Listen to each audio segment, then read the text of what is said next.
Hey guys, welcome back to my channel, or welcome if you're new. If you guys follow me on Instagram, or if you saw my post on my community tab, you know that I recently got a Philodendron Burle Marx fantasy, and in today's video we are going to convert it and air layer it. And I'm so excited because this plant has been on my wish list for a majority of the year. So to finally have my hands on such a large, healthy Philodendron Burle Marx fantasy, I am so freaking pumped. I don't even think she's gonna fit all the way in the frame without me backing up, but it is 24 inches long. Look at how beautiful and big these leaves are. And honestly, when I was looking for a Philodendron Burle Marx fantasy, I never came across one that had such large leaves. So when I saw this one, I knew I had to have it. I'm gonna link the Etsy shop and the seller that I bought this plant from below. Unfortunately, this was her only Philodendron Burle Marx fantasies, but there are several other Burle Marx fantasy plants listed on Etsy, so I'm sure you'll be able to find something. But when I tell you I scoured the internet looking for the best one I could find for the best price, this was the best one. And if I'm being completely honest, I cannot find a Philodendron Burle Marx fantasy that was this mature and this tall and this supported. Most of the Philodendron Burle Marx fantasy that I did come across were very small. Some of them did have decent sized leaves, but nothing like this size. And honestly, I was so shocked that it came in perfect condition. In my opinion, this is a perfect plant. It does have a little bit of cosmetic damage, but other than that, this plant is so gorgeous. So as you can see, this plant is staked up on a cedar pole. Hold on. And a lot of the aerial roots are attached to the pole. There's some right there you can see. There's some right there you can see. But this plant really is hard to show on camera since it is 24 inches long. I'll put a picture on the screen from when I opened it. It came packaged so well. I was nervous to open it because I didn't buy a heat pack. And the temperature did end up dropping below like 40 degrees. So I was a little nervous that this would have some damage from the cold. But when I unpackaged it and started pulling off the fuzz and revealed these perfect leaves, I honestly couldn't believe it. My little nephew was here when I was unboxing it and I was so taken aback. He was like, "Can you chill? He'll understand when he gets older." But oh my God, I can't believe this plant is mine. I've been staring at it every single day, but how could I not? I think this is one of the best plants that I ever bought on the internet, quality-wise. I forgot to tell you how much it costs. This plant did run me about $95, which I think is a steal, because if you if you look at other Philodendron Burle Marx fantasy online, a lot of the ones with the smaller leaves, they actually run for about $45 sometimes. So why would I buy a cutting for $45 when I could spend a little bit more money to get an actual large, lovely, well-established plant? It's always worth it to me. So this is the pot that it came in. Look how tiny this is. What is this, a 2-inch pot? It makes me super nervous about converting this plant because I really don't want to mess it up. And the fact that it's grown all of this with just that tiny little root system in there is shocking to me. I see a couple roots at the bottom, but nothing serious. We maybe could convert it today though.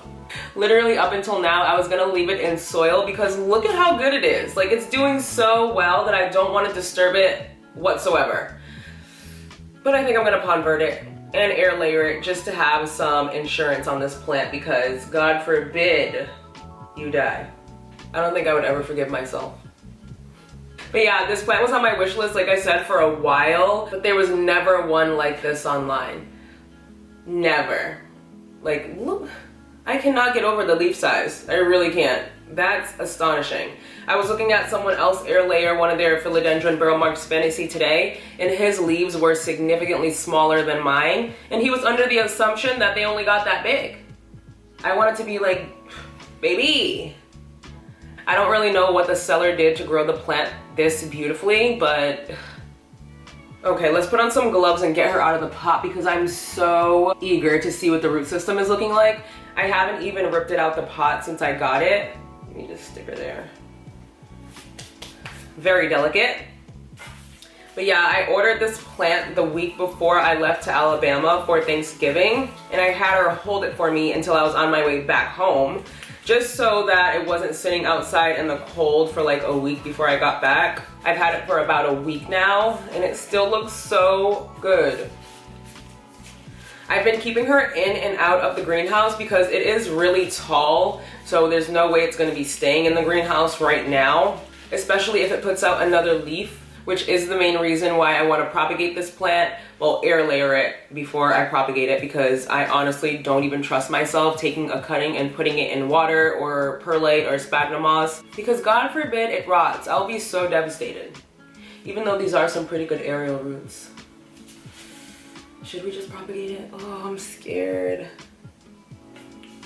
Before the plant arrived, this leaf wasn't even out yet. So when I opened up the box, I was so excited to see this new leaf that came out, and it's so large and beautiful, just like the rest of them. Yeah, I don't think I'm gonna chop this. I don't think I have it in me. Okay, so I wanna get the pot off of the plant first. I'm so nervous. If it's not root bound, I don't know what I'm gonna do. Oh my God, the stick goes all the way to the bottom. I can feel, oh my God, it's kind of stuck.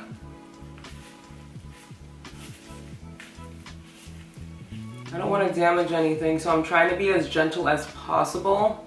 Honestly, I'm a little traumatized after I propagated my Philodendron verrucosum and all of the cuttings died. Literally every single cutting died. So I don't really want to ruin this because it's like money down the drain and my confidence is shot. Oh my God, this pot is so stuck. This is giving me flashbacks to when I was unboxing this plant. She packaged it so well that it literally took me 20 minutes to get the plant out of the box. OMG, what's going on? This is really hard. I'll be right back. A little longer than a few minutes later. I got it. Look at that little root system.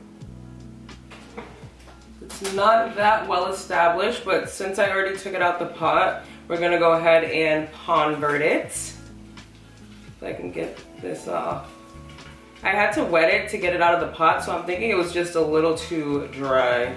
But that's because I haven't really watered it since I got it. I think I tried to bottom water it, but it didn't suck up that much water.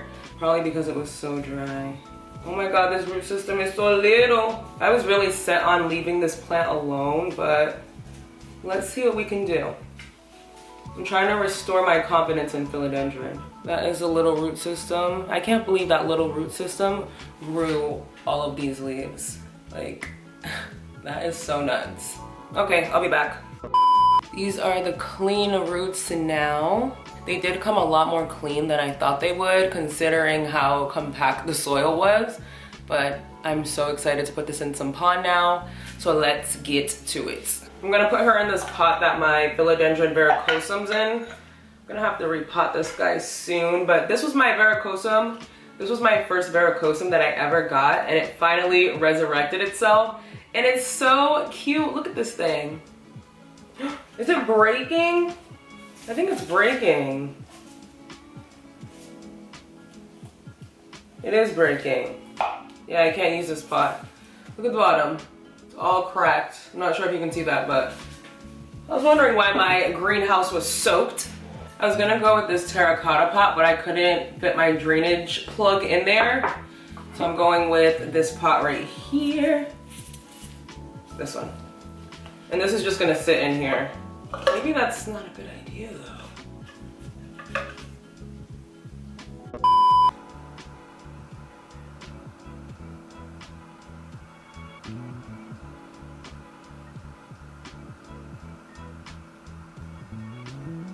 Bam, put it like this. Or is that too big? I think this might be too big. Okay.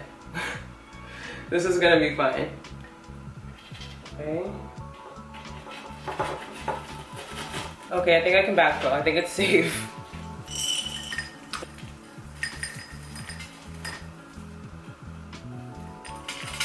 Okay, my camera overheated, but in the meantime, I did backfill this plant.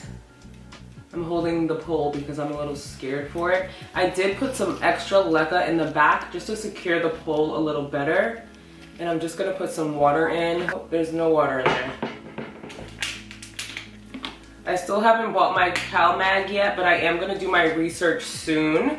But this is the plant so far. I don't like how that feels, but it's okay.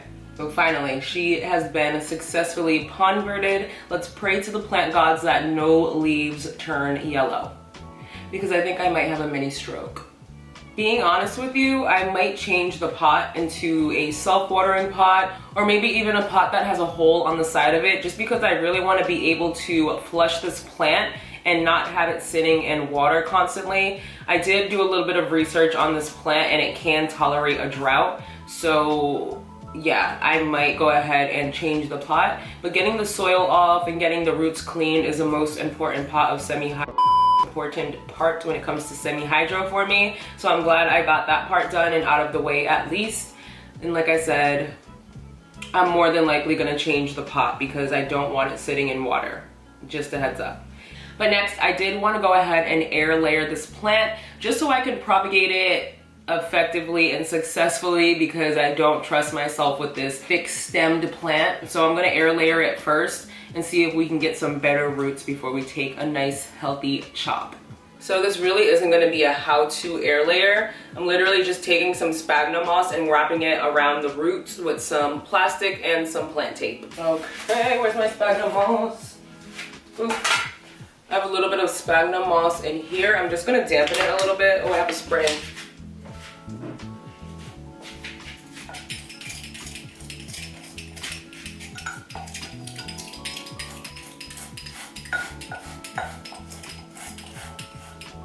Okay, that looks like it's damp.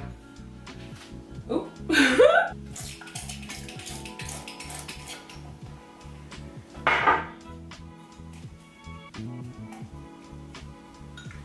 Okay, there we go. It looks damp enough. But I wanted to tell you guys a story time from when I was in Alabama. So you guys know how I'm deathly afraid of bugs. You'll never believe what happened to me while I was in Alabama. So we're on our way to this family graveyard. My family has a graveyard in Alabama where literally all of our ancestors are buried. So me and my Aunt Edna, my cousin Keisha, my mom, we all got up that morning and we're going to the cemetery. So before we go, my Aunt Edna, she grabs the leaf blower from my grandfather. So we get there and I'm just checking out all of our ancestors, all of their graves. And like I said, it was a rainy day. I had combat boots on. Thank the Lord, because they saved me in the end. It's wet everywhere. My aunt's blowing leaves off of the graves because there were leaves literally everywhere. We could barely see anything. So she's cleaning them up. I'm looking around, I'm like, okay, I see a little dry patch, so I'm gonna go stand on the dry patch so that I'm not sinking into the mud. Within like 5 seconds, my aunt turns around and she's like, April, why are you standing there? Well, she kind of yelled it. She was like, April, get off of that. Why are you standing there? And I'm like, what? And I look down and there are red fire ants, thousands of them, coming up my boots.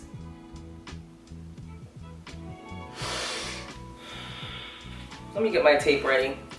I don't know if you guys know what fire ants are, but they're really, really, really scary and they hurt really, really, really bad if you get stung by them.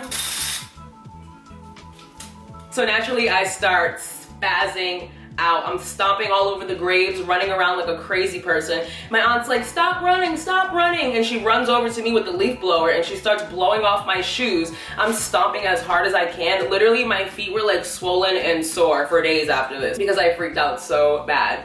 But I looked down and even stomping my feet wouldn't get them off. So once I realized that stomping wasn't even getting the bugs off, as scared as I was, I started pinching them and throwing them on the ground. At this point, I only had probably like 30 of them on me, but I could not let one bite me. I was so terrified. And then after the fact, I literally ended up taking off my shoes in the mud at that point and running around, smacking my shoes against the ground. It was just nuts. I probably would have been naked in the cemetery begging for help, and also would have most likely ended up in the ER. So the fact that I didn't get bit by one, and when I tell you there were thousands on my shoes, thousands, and I didn't get bit once, it was by the grace of God. No, baby. Just gonna show you guys how I air layered it right there.